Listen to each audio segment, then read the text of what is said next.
write this down in notes or on this? Write this down in notes. Yeah. Oh, can we write notes? We write it? Yes. Yes. I'll explain it tomorrow. Oh, no. Yesterday or Monday? Okay, so let me explain some like housekeeping things first. Ready? Please stop talking to your neighbor. Yesterday in the lab was a little disorganized, and I was running around trying to help people. You guys got to make sure today that if I ask you to continue without me, you're not just chilling. Okay? Chilling is no good.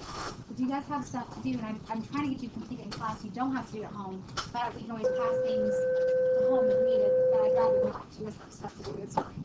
But for example, like today, the game plan is reading got 7-8. Problem set 7-8. You should have started. Who's gotten like 50% done? Perfect. There's a big chart on there. You'll notice the chart, and I actually have it set up for you right here on the paper I passed back. This is similar to how you're going to set up the chart in your problem set. Some of you guys already set it up, but we're going to do a demonstration today on how to determine boiling points, including intermolecular forces, and this is where you're going to write everything down. There's also a crossword on the back for those of you who want to kind of give yourself a second chance of testing yourself if you know the polyatomic compounds or how to name acids. It's got kind of like the spaces that helps you kind of fulfill the name requirement, right? So it's a good practice too. And if you finish your lab early, you can do that, but that's just optional for now. So after that, after notes, we're going to finish the dot lab, but we have to talk about all the IMFs or intermolecular forces first. And I'm going to have a, yes, I want to dismiss all these reminders. Okay, we're going to have a, yeah, Mr. Davis is coming in sometime. We're going to have review day Monday. I was on a different thought though. I don't know what it was. That's okay. So before we can really hit IMFs, we have to really quickly review intramolecular forces. What does intra mean? Yeah. Yeah, intra means within, okay. Are we getting our quizzes back? Yes, I will pass those back.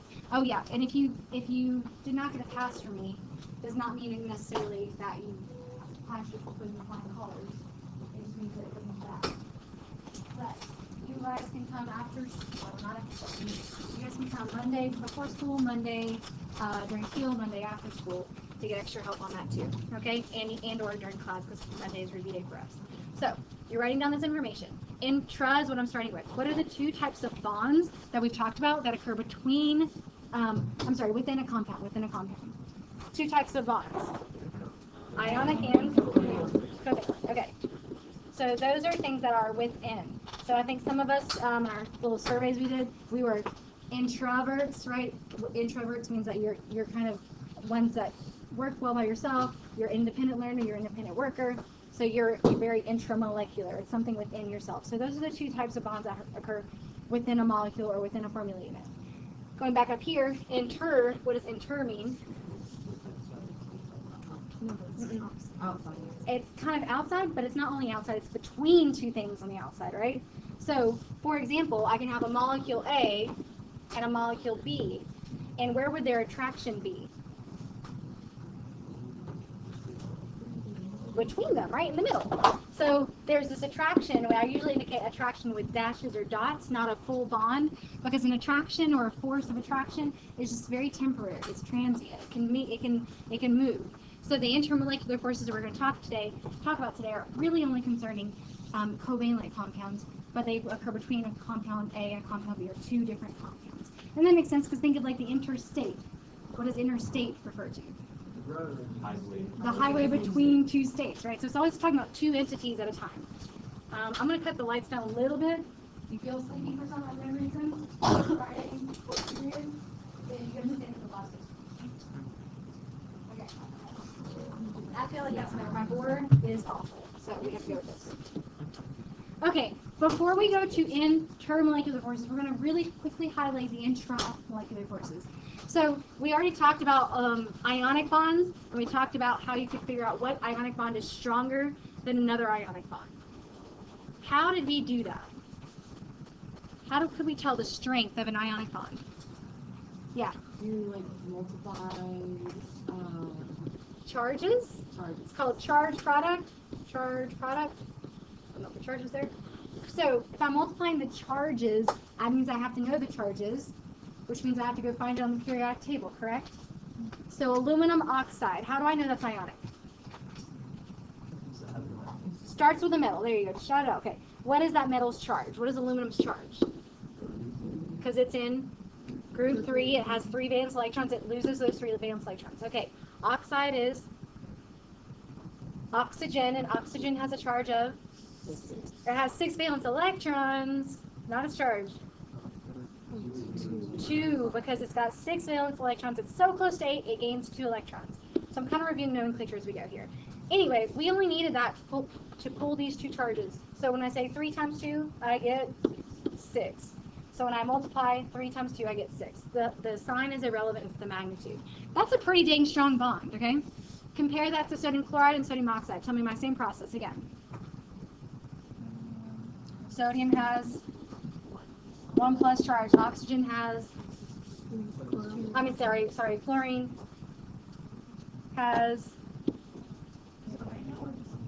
1 minus charges. We are multiplying the charges, yes.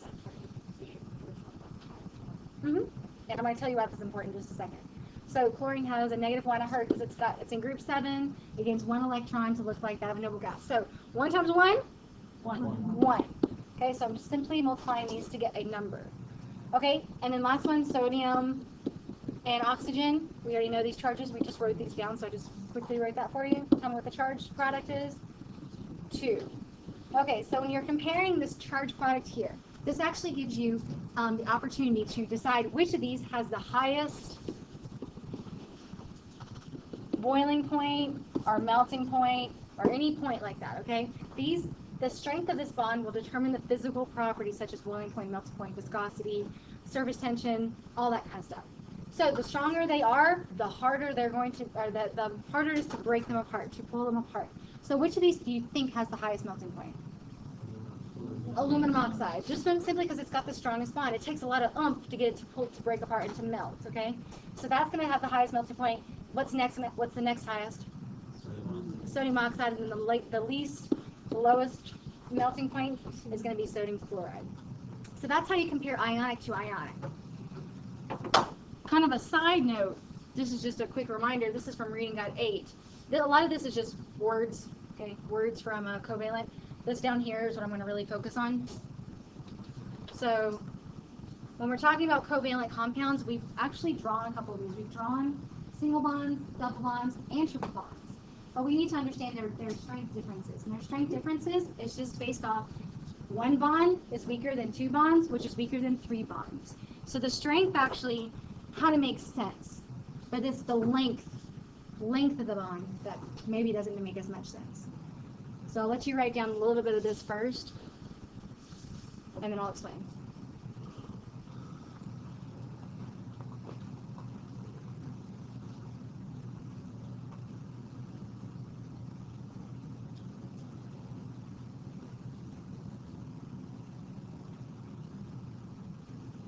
So I'll draw an example for each one. I'm going to really exaggerate it.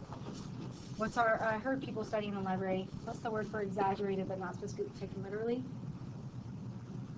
Hyperbole. Thank you. Okay.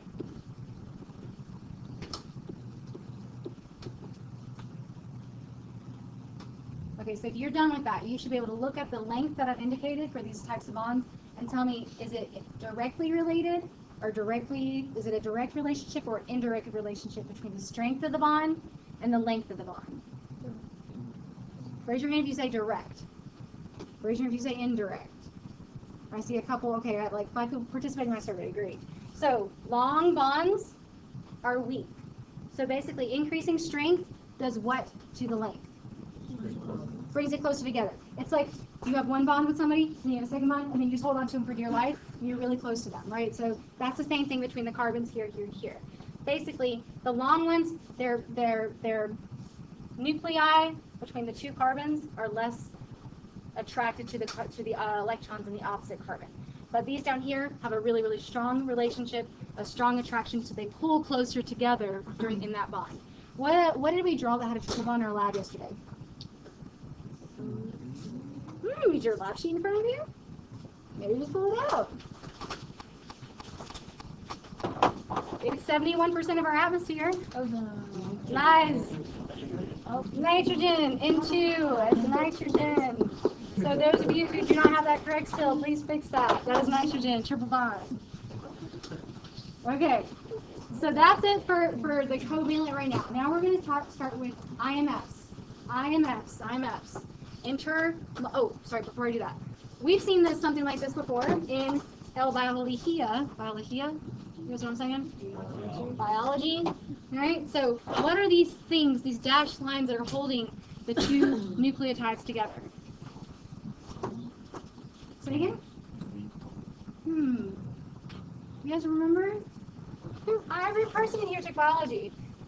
DNA is a double helix, yes? 2 strands. What holds it together?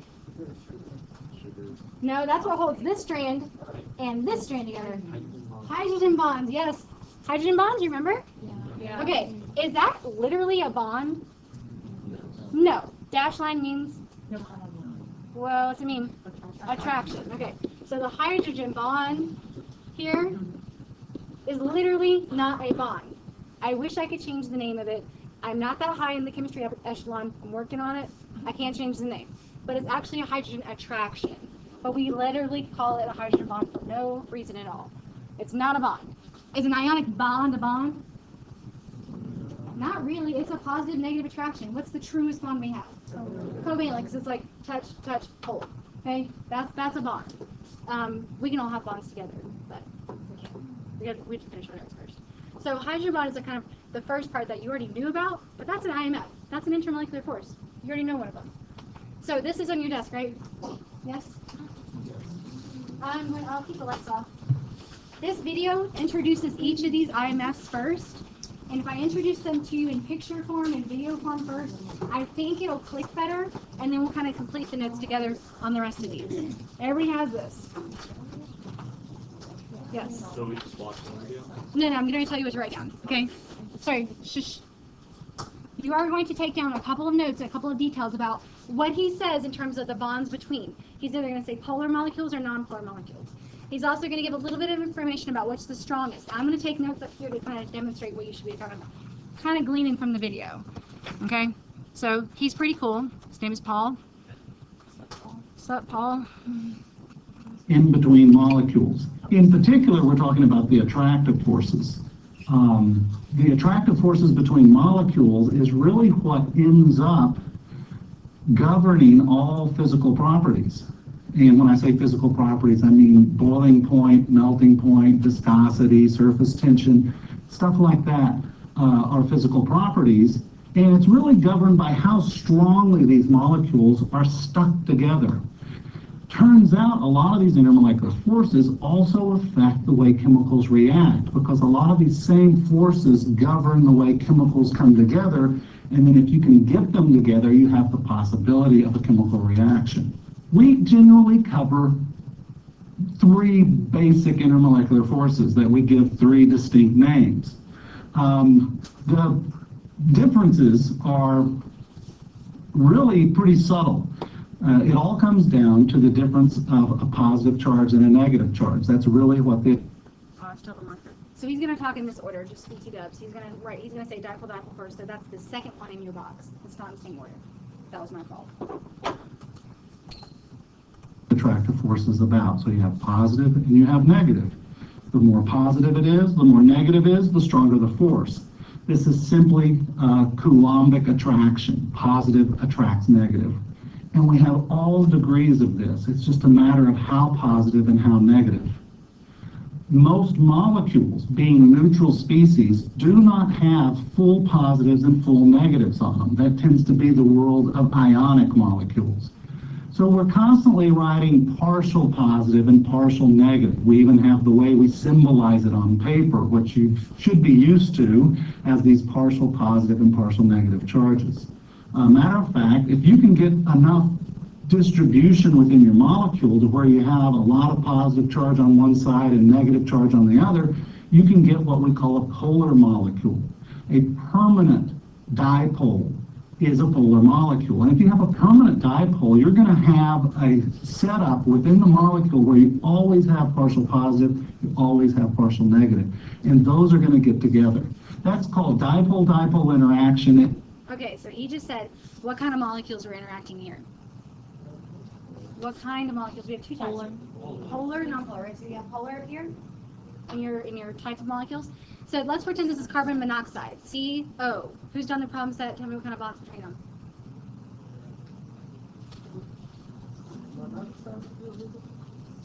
What'd you say, Jacob? Triple bond. Good job, Jacob. Okay, triple bond between C and O. What we have here is a disproportionate charge. So we have partial positive, partial negative. That attracts to another carbon monoxide in a dipole-dipole interaction. So it's called dipole-dipole because he said this has a permanent dipole, that one has a permanent dipole. So we're not real creative. It's called dipole-dipole, right? Very literal. And that is the strongest interaction you can have within a molecule to another molecule. Now we have a subset of that that's actually the strongest version of that. They're even stronger than a regular dipole-dipole. And we call it hydrogen bonding. And it's really because it involves hydrogen being the partial positive part of this molecule. Anytime hydrogen is covalently bound to a very electronegative element, and I'll be specific here, it has to be bound to fluorine, oxygen, or nitrogen. And when it is, it becomes so partial positive, and the oxygen or nitrogen or fluorine becomes so partial negative that you get an even higher amount of attraction. So we go ahead and classify that in its own class. We call it hydrogen bonding, but it's really just dipole-dipole interaction. So he said it has to be hydrogen bound to what? Right. So I like to say hydrogen bonds are fun, guys. They're so much fun. Huh? F-O-N, fun. Fun. You guys just don't laugh at jokes. I'll deal with Up a notch. At the low end of the scale are nonpolar molecules. Now, nonpolar molecules are molecules that have no dipole moment whatsoever. They usually are nonpolar due to symmetry arguments, meaning that whatever you argue pointing one way, there's the opposite way covered somewhere else on the molecule. So all the symmetry wipes out the polarity of the molecule. Good example of this is carbon tetrachloride. Carbon tetrachloride has 4 very polar carbon-chlorine bonds, but they all nullify each other as far as distribution of charge. So it's a nonpolar molecule. However, it will attract another carbon tetrachloride molecule. They do stick. It is a liquid. So there's definitely forces there. So what are they? They're dispersion forces, and they are based on what we say are temporary dipole moments. Temporary dipole moments is when the electrons within the whole molecule are in such flux that at any one point in time, you're going to catch it with a slight positive end and a slight negative. Okay, so he just had 8 electrons around this whole thing, right? They're equal symmetry, top, bottom, or kind of upper, right and left, and lower left and right. What just happened? One moved. All right, every molecule in your body is moving really fast. Electrons are moving just as fast. As that electron kind of just gets out of its special location, it now has on the right-hand side more negatives, which gives it a really, really tiny partial negative charge. Just really temporary, instantaneous. It's there for a nanosecond, and then it's gone. But that leaves on this side a lack of electrons, therefore a Partially positive. partially positive. And that's why these are so weak. The London dispersion forces, LDFs, they're present in what kind of molecules? Polar or nonpolar? Non-polar. It's because normally they're non-polar, but just for an instantaneous, just for an instant, it's going to be slightly polar. Slightly. And another molecule is going to get caught in that same time, and there's going to be an attraction there.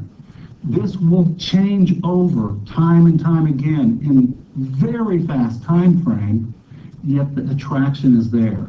So it's a very slight attraction. It's not nearly as strong as a permanent dipole, but that's what we call dispersion forces. So that's all 3 forces together there. We've got hydrogen bonding up at the top.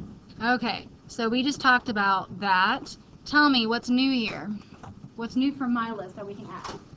What did he just say? I'm actually starting from the weakest going to the strongest. Has he said that London's version were the weakest? Yes, you should have that on your chart, okay? Weakest of everything. What else did he already say? Non-polar, okay? This is the new part. Sometimes you have to actually compare 2 molecules that both have London dispersion forces. You're like, well, which has the weaker attraction? You have to have a way to compare them. So the way we compare them is you count the number of electrons in the compound. You can start off by just counting up valence electrons, and if maybe they have exactly the same number of valence electrons, you go farther and you count all the electrons. And that's going back to Unit 2 with our subatomic particles, and you look at the atomic number. So to start off with counting valence, and then maybe you have to count them all. And if we have to go from there, I will help you. So that's, give me an example of the nonpolar molecule he said in the video. Anybody? Carbon tetrafluoride, right? So give me something else that you know is similar. Maybe just change out the chlorine. Carbon tetrafluoride. Oops, carbon tetrafluoride. So we might have to compare those two and figure out who has the higher melting point, boiling point, or stronger attraction. We're going to do that in just a second. Dipole. We all know that's the middle one. That's the middle of, in terms of strength. We know that it has polar, or it is only present in polar compounds. But sometimes you have to compare two that are the same, similar in terms of their IMFs, dipole. You actually have to add up the molar mass. That's just adding up mass of individual atoms. I'm going to demonstrate that in just a second. What here has he already said? He said strongest, okay. He said what else? So hydrogen bonds are on. Say again? Right, they are really, really, really strong dipole forces, but we just call them hydrogen bonds because that's the term we have been using for an eternity. There is no method to that madness. We know they're the strongest, and then again, how do you compare two things that have the same IMF? You use another tool. You use the addition of all the masses, molar mass. So we'll demonstrate that in just a second. So this should be filled out in your chart. Okay? All right, the chart below, and I'm actually going to skip a couple pictures here. I want you guys to, I'll come back to these pictures for you. Tell me, oh no, hold on. I didn't erase it from last period, guys. Close your eyes. Actually, you know what, you guys need a break. You need a break? I want you to take your paper, and I want you guys to come up with 2 more hydrogen bonds. Okay? Go find somebody, talk about 2 hydrogen things with 2 hydrogen bonds. Get up, go.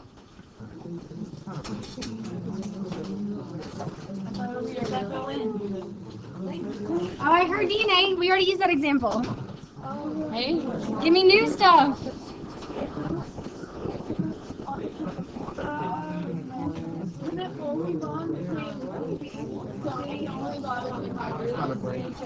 Hydrogen with something else.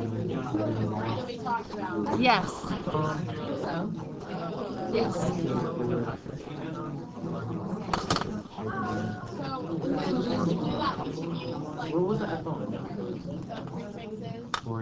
Because it's all nonpolar. Yeah. I mean, because it's all nonmetals. Yeah. Yeah.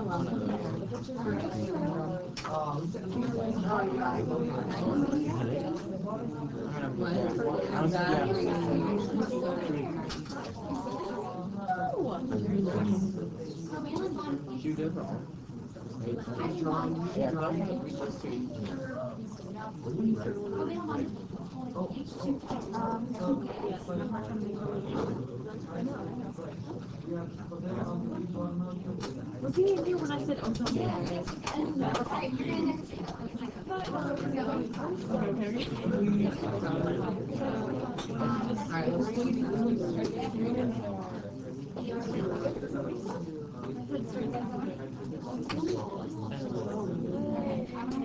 Bryce's group demonstrate this.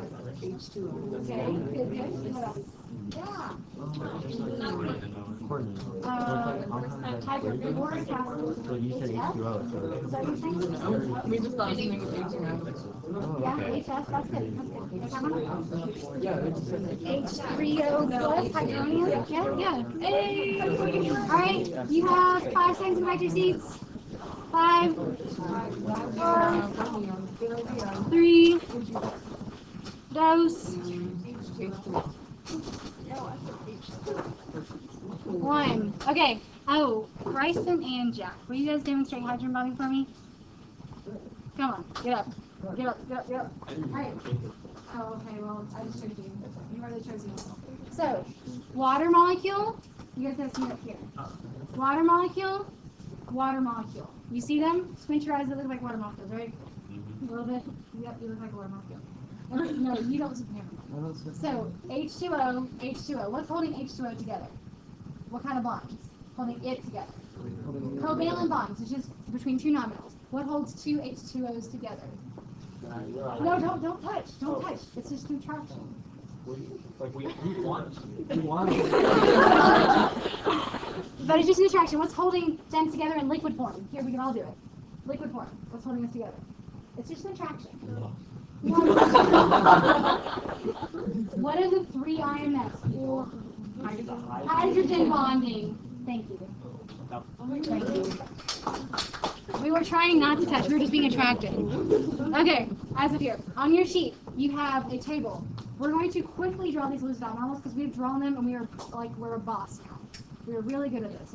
So I want you to quickly tell me how to draw the Lewis dot models because we can't even touch IMFs until we have the models, we have the shapes, we have the polarity. Okay? We have to have them all. Tell me how to do this. Hold up. Count. Tell me. 5 for nitrogen plus 3 because there's 3 times 1 hydrogens because you're looking at the valence numbers, okay? With me. Please put your problem sets away. You should do this because you have this almost exact chart on your test, minus a couple because that's a lot. Okay? On your test, it's like 50% nomenclature, 50% chart. There's not much else we talked about, right? I mean, it's kind of like exactly what we've been doing for the past week. Okay, so we have 8 valence electrons. How do I draw it? Nitrogen in the middle. 3. Okay, how many electrons have been used?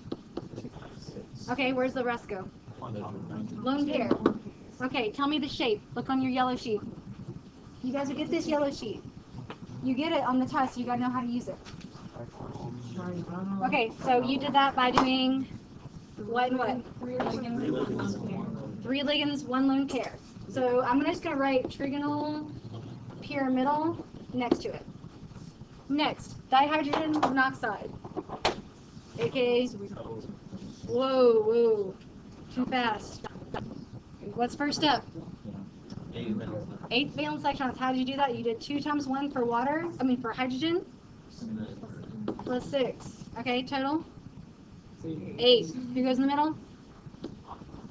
Oxygen and 2 hydrogens. I'm going to kind of draw it because I know what the shape's going to be. I'm going to draw it this way for you.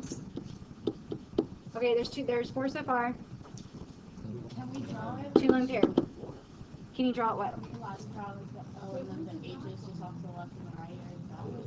Oh no, you can totally, good question. Listen, you can draw it linear with an H on the left and H on the right, but when you put your lone pairs on there and then you go and check the sheet, what does the sheet say the shape is? It's bent because it's 2 lone pair, 2 ligands. According to the sheet, it says it's bent. So you can draw it linear, but then you're going to write that it's bent. So we're not going to do that. Totally not. As long as the octet rule is followed, we're good here. Yeah. Because hydrogen, why guys? Okay, she said, why can you not draw with a double bond? What's wrong with hydrogen? It's already full. It's full with 2. It can only accommodate 1 single bond because it's little. Okay. Next one, name it. Ooh, name it. Carbon tetrafluoride. Awesome. Count. Carbon is how many? What group number? 4 plus 28. Okay, so 4 times 7 because fluorine delivers 7. Add it. What do you get? 32. Tell me how it looks. C surrounded carbon in the middle. Carbon in the middle. Oh, good point. Somebody asked me on homework. CH2O. So that's formaldehyde, by the way. But carbon loves being the center of attention. Please put it in the middle, not oxygen. Oxygen's very electronegative. It would rather have a lot of lone pairs, not be in the middle and have to share. It is not a sharer. Okay, so fluorine, fluorine, fluorine. That's why fluorine's out here because it's very electronegative. What's wrong with this? I'm still not done. What's wrong? Right, octetum. Okay. So if you count by 8, that should be 32. Shape. How do you know? Okay, and you're only looking at the central atom for the shape, right? The central atom, everybody orients itself around it, so that's where you're looking at carbon and saying 4 ligands. So tetrahedral. Okay, next one, name it first before we start. Good. Magnesium chloride. You saw metal. What does that tell you? Ionic. Okay, so how do we draw ions? With the brackets around the line. Bracket thing. Do they touch? No, they just attract. All right, so I'm running out of space. I'm going to do it right here. Magnesium has how many valence? 2. So this one's different, right? You got to switch brains. You got 2 electrons. Chlorine? 7. Okay, how many chlorines are in this formula? 2. I'm going to put like 2 here to tell myself I have 2 chlorines. Instead of drawing 2 chlorines, I'm out of space. You can draw 2 chlorines. What happens? Magnesium gives one to each. Okay, so magnesium gives 2 electrons away, 1 to each chlorine. Yes, yes? So I'm just going to draw an arrow. I'm just going to draw 2 arrows. Donates. Okay, so what does that do to magnesium? It goes back to its last 4 charge. Okay, so it lost 2 electrons, so it gets a 2 plus charge. Is cool. Chlorine. 1 chlorine gained 1 electron. Don't forget. Now they're both. But what's the charge of 1 chlorine? 1 minus, right? And then you need to tell me how many chlorines in the whole structure. So put a subscript of 2. So this looks goofy. Mg2 plus, chlorine with an octet bracket, 1 minus, and then just somehow indicate either there's 2 there. It doesn't have to be perfect like this. Your 2 could have been in the front. As long as I kind of pick up what you're putting down, it's good. Probably. Because sodium chloride is one we've already overused. Yeah. So we just put the 2 Chlorides chlorides into the bracket when you draw together. Yeah. As long as you're not making them look like they're sharing. As long as it doesn't look like, maybe you put 2 brackets. Maybe you put bracket chlorine, bracket chlorine. That's good. I understand. Next. Name the next one.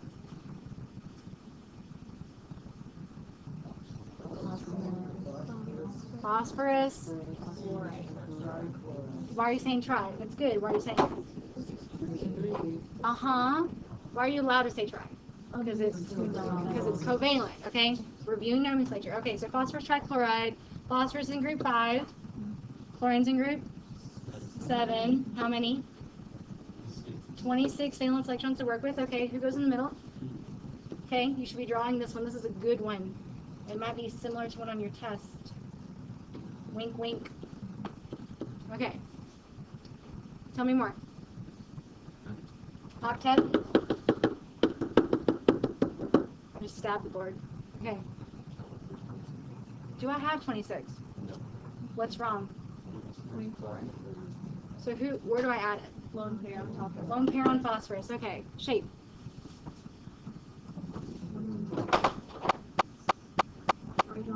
Trigonal pyramidal. Okay, if your neighbor needs help with that, please make sure that you're showing them how to look at the chart, see that there's 3 ligands, 3 legs, 3 attachments. Right now, make sure he sees that. You will get this chart. High five each other if you checked. Thank you. Thank you.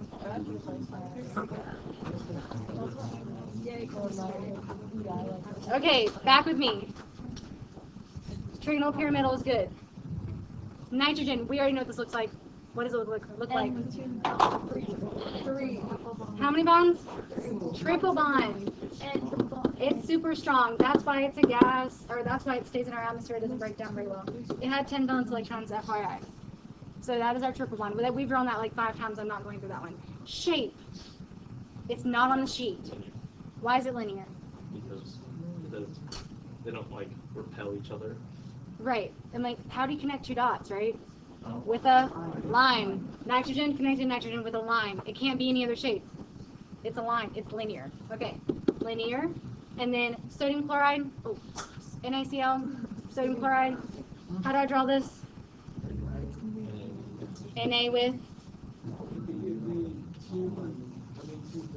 Whoa. 1. Okay, hold on. Before we get to the charge, tell me how many valences it had. 1. Chlorine had 7. Okay, what do I do? Sodium gives to chlorine and says, hey, you can have it. I don't want it.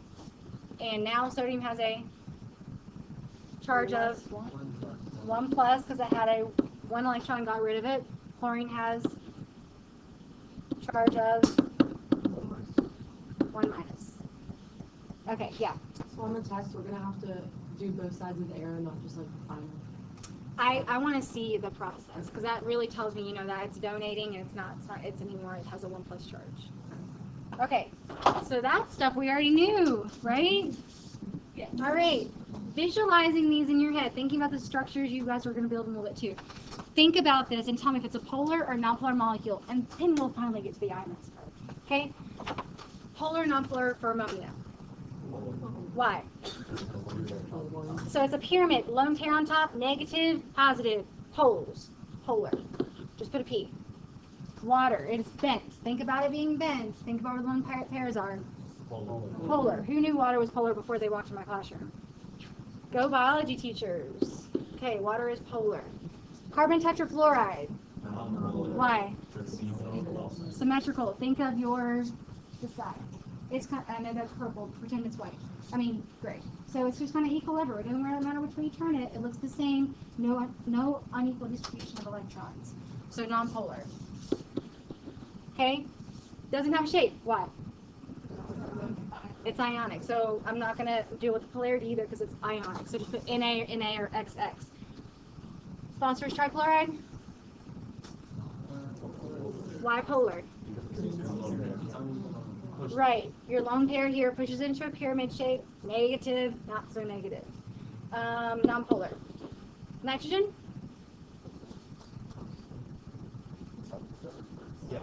I'm sorry. Yeah. Thanks. Polar. I didn't mean to say nonpolar there. Here, nitrogen? Because it's equally distributed around, so it's nonpolar. Sodium chloride, ionic. Just put ionic there, and then I'll remind you don't have to write anything for its shape or for its polarity. Okay, now we can use that new stuff so that on top, you know, where you have the boxes of all the IMFs. Tell me, what of all of these, including the mere fact that we know ionic and covalent exist too, what is going to have the highest melting point, meaning it's got the strongest of all bonds? Not just IMFs, think bigger. We have ionics and covalents on here, right?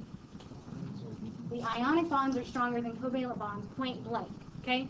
Of the ionic bonds, we have a couple, right? Sodium chloride and magnesium chloride. How are you going to figure out who's got the stronger bond of the ionic couple?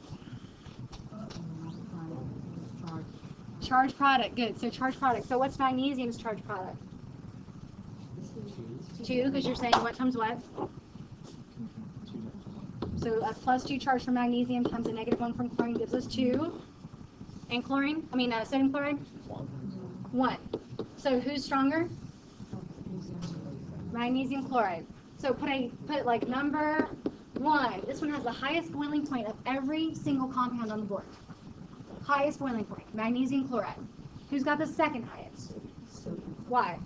Because it's the other ionic one, right? There's no other, now we're out of ionic. There's no other ionics. Now we're in all covalents. Now you partition from covalent. What has the strongest attraction between covalents? What kind of attraction? No, don't think internal, think external. Hydrogen bonding. Okay, so now we need to go through. This is getting messy. That's why I said write on your paper because you're writing it neither. Tell me which ones would have hydrogen bonding. Ooh, I heard H2O would have hydrogen bonding. And NH3 because it's our H bonded to O, H bonded to N. Okay, do you have any others? Look all the way down your list. Any others? No, I don't see any either. All right, so between these two, how do you compare them to figure out who has a stronger hydrogen bond attraction between the molecules? Look at your cheat sheet. It's right in front of you. It's written on the chart in front of you. For hydrogen bonding, yes, you compare by molar mass. What does that mean? That means to add up, atom by atom, their masses. So you have your normal periodic table, because these little yellow ones don't have the masses on them. Okay? Don't look at this one. You have your normal periodic table, the green one. So what's the mass of nitrogen? 14. What's the mass of 3 hydrogens together? So 3. I'm just going to round 3, okay? 1 plus 1 plus 1 is 3. So what's the total mass of ammonia? 17. You guys should be looking at your periodic table. If not, you're not going to be able to do this on your own. Okay? 17 grams per mole is what that says. 17 grams per mole. Okay. The other one was water. Added up Look at the periodic table. Hydrogen, that adds up to 18Y because it's 2 plus 16. Okay, the heavier one wins. So, who has the next highest boiling point?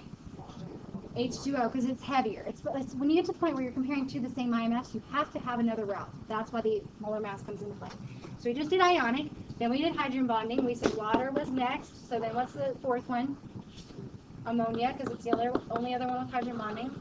All right, so we did ionic, we did hydrogen bonding, next. Dipole, that's the next strongest, right? So these are going to have lower melting points than hydrogen bonding and even way lower than ionic. So we have a couple left here. Does, tell me, why is only one of them dipole? It's the only one that's polar. Okay. So you see one that's polar, which is phosphorus trifluoride. Okay. Why is it not hydrogen bonding? Anybody? There's no hydrogen in it, and there's no hydrogen bonding to the bond, right? So this is just dipole. So I'm going to go ahead and say that's number what? Number 5 in our ranking system here. Okay, so we have a nonpolar carbon tetrafluoride and a nonpolar nitrogen. Look at your cheat sheet where you wrote down the London dispersion forces. How did you compare them? Okay, increases as the number of electrons, valence electrons on the molecule are more electrons means more dispersion. More dispersion means more partial negative positive stuff, more attraction. So compare carbon tetrafluoride to ammonia or to nitrogen. Who do you think wins? Look at the number of the valence electrons that are distributed on the molecule. Carbon tetrafluoride has like tons right here, and nitrogen's got like 4. Right? So we see that this one's going to be number 6 and number 7.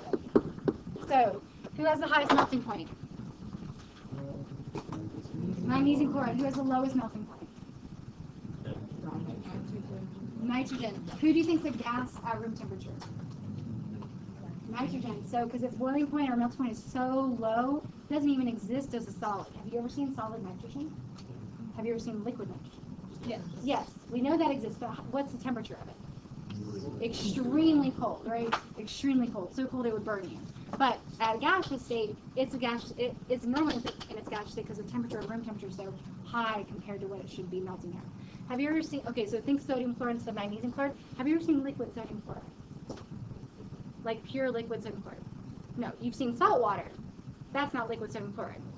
That's just a mixture of water and sodium chloride. Most of the time you see salt or table salt in its solid form. That's because it's got such strong bonds, it actually attracts itself so well, it turns solid versus liquid or gas. And I've never seen gas with sodium chloride. That would be cool.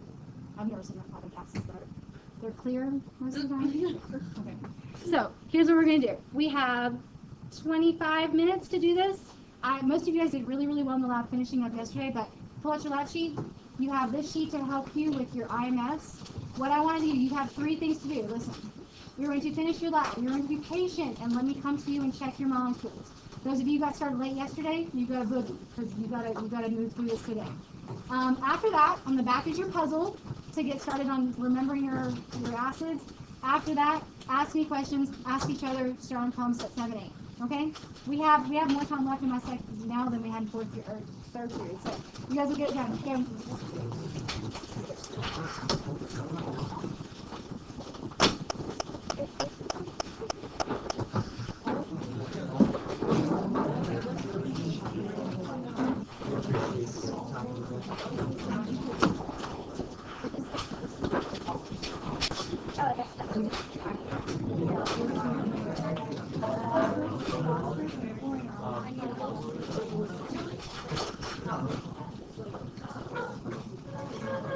Who were you working with yesterday? Do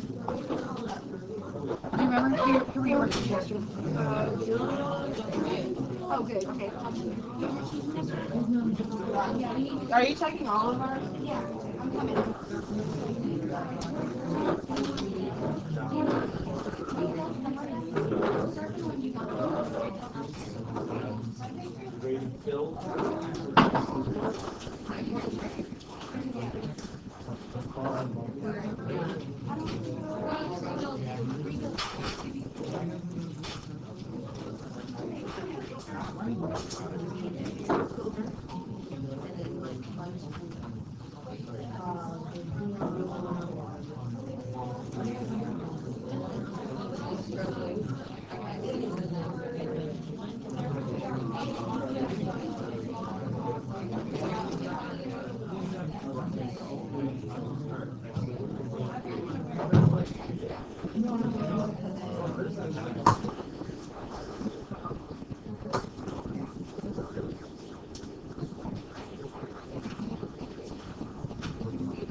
Raise your hand, you need me.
Guys,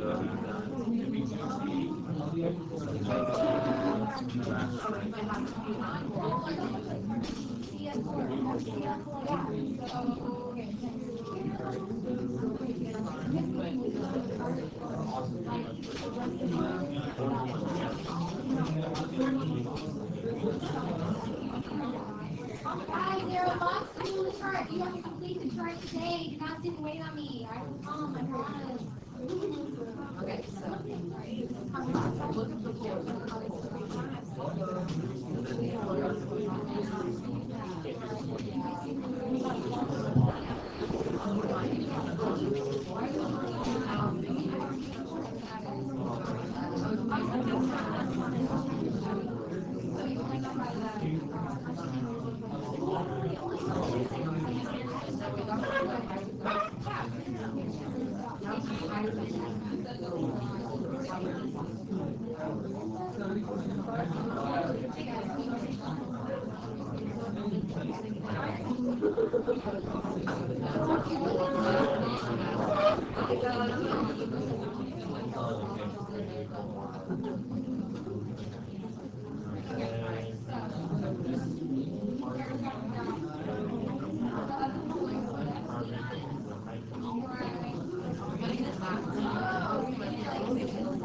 My